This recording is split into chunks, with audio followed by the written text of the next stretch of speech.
Welcome back to Mike's Man Cave and welcome back to another camera related video. Today we will be having a look at this lens. It is the Sony Alpha E11 F1.8. So this is the E-mount APS-C lens in 11mm. And I got this lens to fit my Sony ZV-E10. This is my main YouTubing camera and most of the videos on this channel have been filmed on this camera using the Sony 10 to 18mm lens that is attached to the camera here. Now this lens here is a fixed f4 and the new lens that I have bought is a prime lens. It's not a variable lens and it is an f1.8. So the f1.8 will allow you to get a nice blurry background or foreground depending on what your focal point is when you're focusing your camera, and it will also give you really good low light abilities. So you will be able to film better quality videos with less lighting. I mainly bought this lens for filming YouTube videos and also for photography. So let's get this lens out of the box and see what we've got. This was brand new.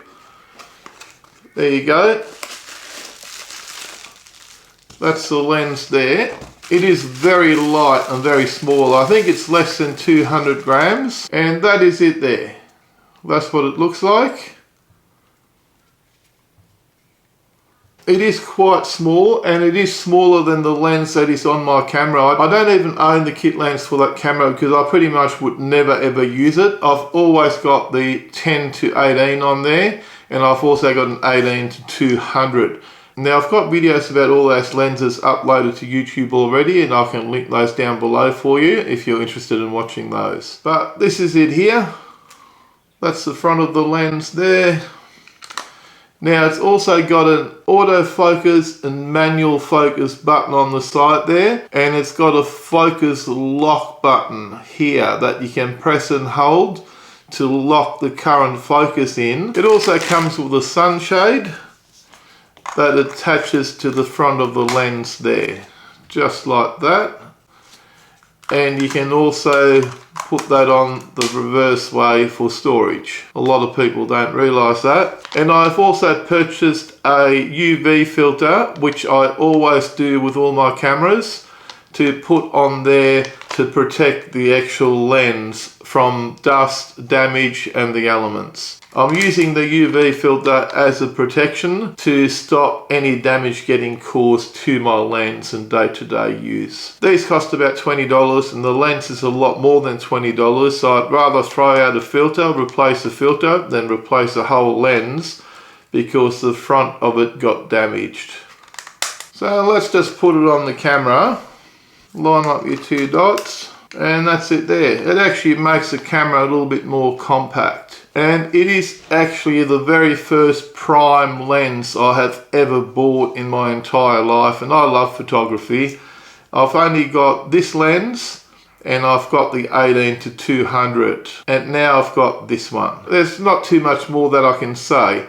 What I will do, I will go out and take some photos with this lens. I'll insert the photos into this video so you can see what I'm talking about with the background blur or the foreground blur by using different focus points. The main reason I got this lens for was for the ability to blur the foreground and the background using the fixed f1.8 and also for having better low light capability than what this lens does.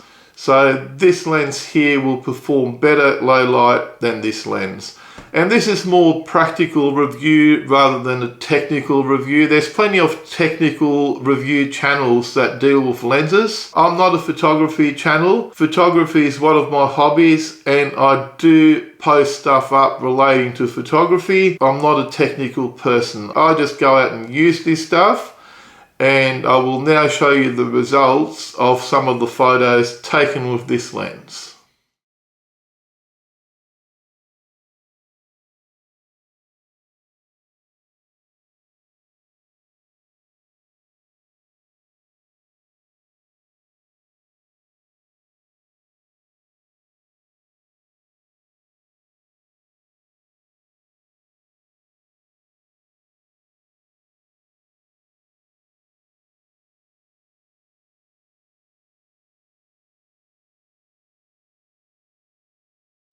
Now, as you just saw in those sample photos, you can definitely see how you can blur different parts of the photo out with the low 1.8 aperture. It's really a game changer if you like taking those sort of photos. Now, if you've got any questions about anything you saw in today's video, do me a favor, leave your question down below and I'll try and answer it to the best of my ability. In the meantime, if you enjoyed today's video, do me a favor and give me a big thumbs up. And don't forget to smash that subscribe button for more videos from Mike's Man Cave. Thanks for watching and bye for now.